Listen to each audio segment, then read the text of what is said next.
mi el que no m'agrada és que se'n riguen de mi.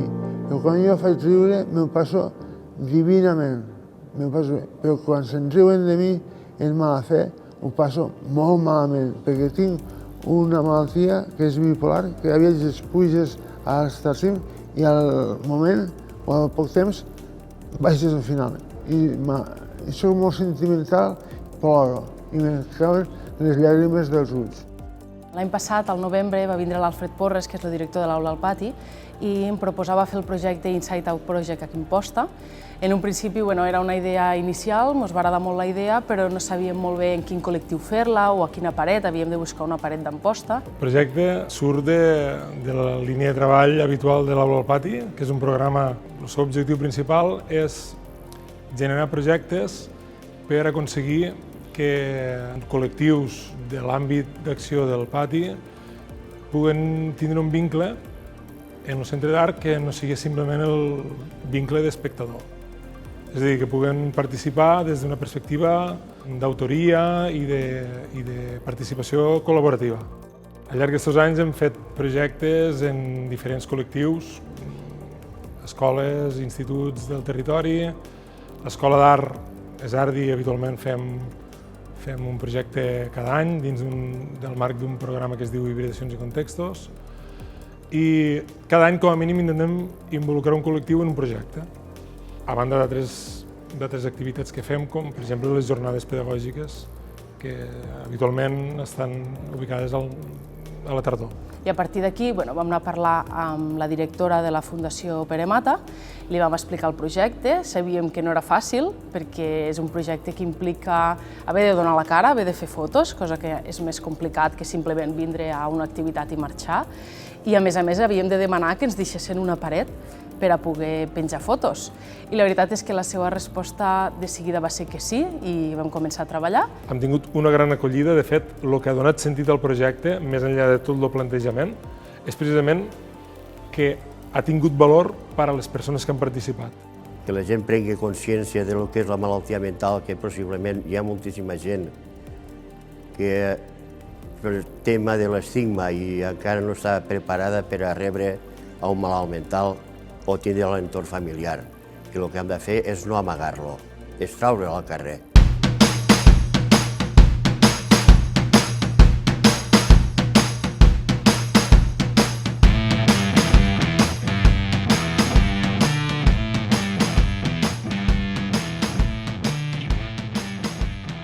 Darrere tothom sempre hi ha traumes, sempre hi ha problemes, sempre hi ha coses que ens han marcat per a bé o per a mal. Sí, tots viurem i tots estem vivint i tots hem viscut situacions així. I el més important és intentar, en projectes com este, donar-li un altre punt de vista. Aquesta barrera no té cap sentit, i més a hores d'ara, que el tant per cent de persones que en algun moment de la seva vida patiran una malaltia mental és enorme, cada vegada més. Perquè tothom ho vegi, que la salut mental està a tot arreu, que no està només en un petit col·lectiu. Ho entenen els professionals, i els que no són professionals no ho entenen. Si tu penses que en un moment donat també te pot passar a tu o a una persona molt propera a tu, anar donant la volta en aquest sentit i no veure-ho com una cosa estranya o que ja no té que veure amb mi, no? Una mica raro, perquè no te fan fer una foto normal, sinó te fan expressar en la cara sentiments o expressions que quan li faran expressar a tothom se donaran compte que tothom és capaç de fer-ho. Aquesta idea de l'art com algo elitista penso que ja ha passat a la història i actualment el que hem de fer és tot el contrari. Hem de facilitar l'accés a la cultura a totes les persones i treballar especialment amb els col·lectius als que els és més difícil accedir a l'art. Precisament els prejudicis i els estigmes el que són formes de cosificar les persones i de situar a cadascú en un lloc del qual no es pot moure. A vegades tendim a etiquetar-nos o a estar encasillats en una sola cosa quan realment som éssers lliures que podem representar moltíssimes coses alhora. Esta barrera, este carrer que ens separa, ser capaç de trencar-lo de forma simbòlica però també real, no? Ser capaços de veure cares en un lloc i a l'altre barrejades, jo crec que és una imatge molt potent, no? Molt potent i com un primer pas impactant per a la ciutadania en general de veure com ens podem barrejar, no? L'art el que permet és això, canviar-te de lloc, reposicionar-te d'una altra manera i, per tant, remoure allò que semblava inamovible. D'alguna manera, a través de l'art, pots incloure la gent, pots trencar barreres, pots trencar estigmes i pots demostrar que qualsevol persona és una persona creativa, qualsevol persona té sensibilitat.